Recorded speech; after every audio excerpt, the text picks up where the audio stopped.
Nagbabalik po ang Frontliners. Kasama pa rin natin si Ambassador Antonio Morales live mula sa Singapore. Paano po tayo nakikipag-communicate, Mr. Ambassador, sa ating mga kababayan dyan sa Singapore? Magandang hapon ho uli. Kami po ay may website. Ang website po natin ay bukas sa ating mga kababayan. Maaari silang makipag-ugnayan sa amin via email, Facebook o telepono. Meron din po tayong buwan-buwan na pagpupulong ng ating mga kababayan. Either PhilCom meetings o tinatawag namin Filipino Community Meetings. Mga pinuno ng ating mga iba't ibang organisasyon ay dumadalo rito.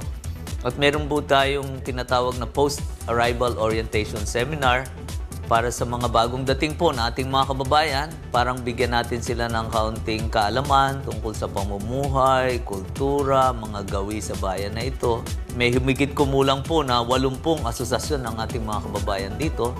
At tuwing may okasyon sila, kami po sa embahada ay inaanyayahan, nagsasalita, nakikipagpalitan ng kuro-kuro at nakikipagdialogo. Ito po ang mga paraan para namin na maipaabot sa ating mga kababayan dito ang programa ng ating gobyerno at malaman din po natin kung ano ang kanilang mga niloloob para po makipagtulungan tayo sa ating mga kababayan.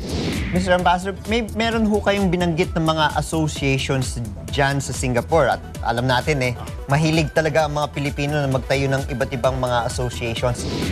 Namomonitor ba ho ninyo kung ilan ang mga associations dyan sa Singapore? At paano ninyo regularly na nakikipag-ugnayan sa kanila? Do you meet with each and every association o you meet with a federation, yung federation na lang po nila?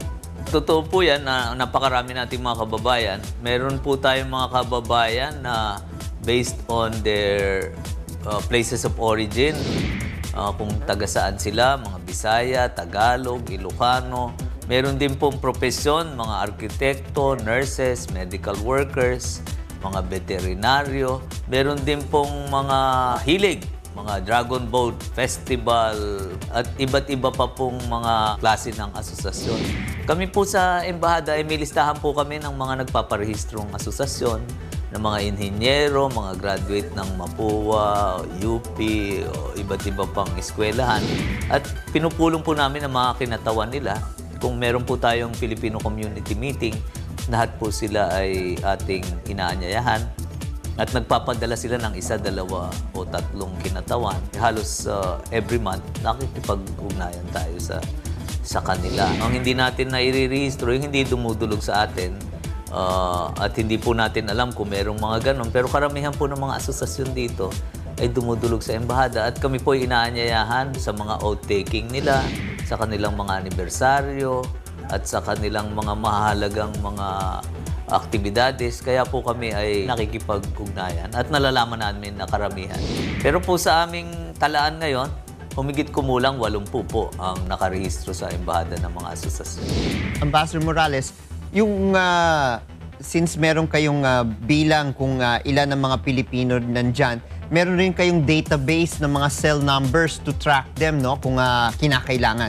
Meron po tayong impormasyon mula sa kanilang passport applications ng kanilang mga personal details, including their last known address and their last known telephone numbers. So meron po tayong mga impormasyon tungkol sa ating mga kababayan. Ambassador, ano yung mga serbisyo na binibigay ng ating embahada na ihahatid natin sa mga kababayan po natin dyan sa Singapore? Marami pong tayong serbisyo sa ating mga kababayan.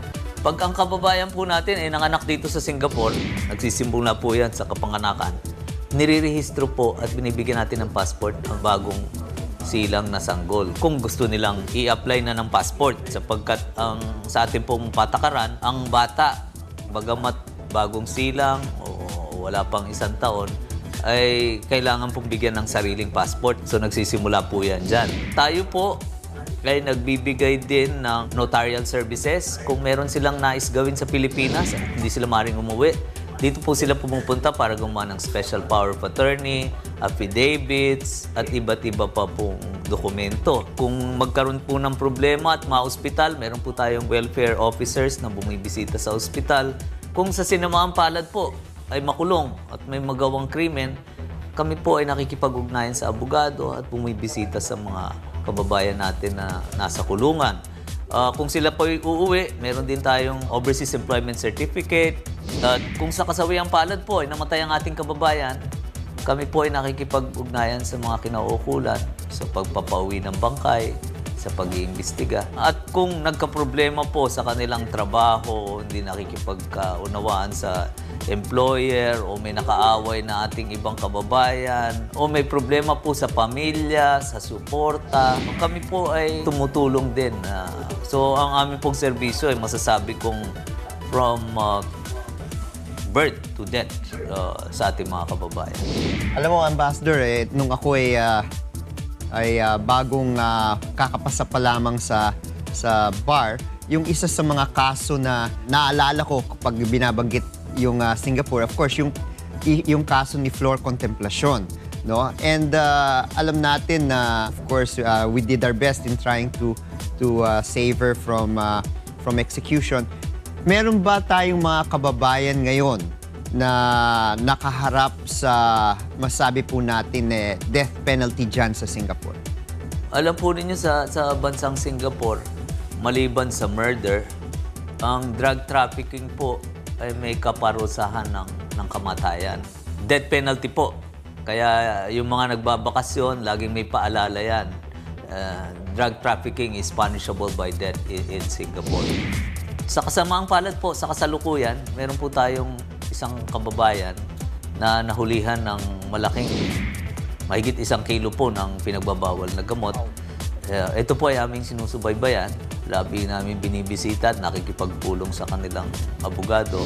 At hinahanapan po natin ng anumang paraan na matulungan siya sa kanyang pagdidepensa sa kanyang sarili. Paalala po natin yan lagi sa ating mga kababayan, turista man o naninirahan dito, na ang drug trafficking ay tinuturing na isang capital offense sa bansang ito at may kaparusahan po na death penalty.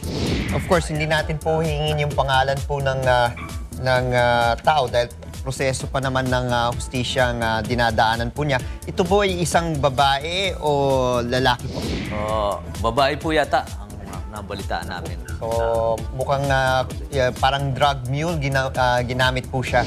Mari pong naging kasangkapan siya ng mga sindikato. Yan po ang ating inaalam. Mr. Ambassador, itong kasong ito nasa kalagitnaan na ba o malapit na matapos? Nasa kalagitnaan pa po. Pasimula pa lang po. Matagal po rin ang proseso. Nasa kalagitnaan pa po ng mga paglilitis at ng mga laboratory tests. Pero sinusubaybayan po natin yung mga ganyang kaso. Babalikan po natin itong issue ito. Let's pause for a while and Frontliners will be right back.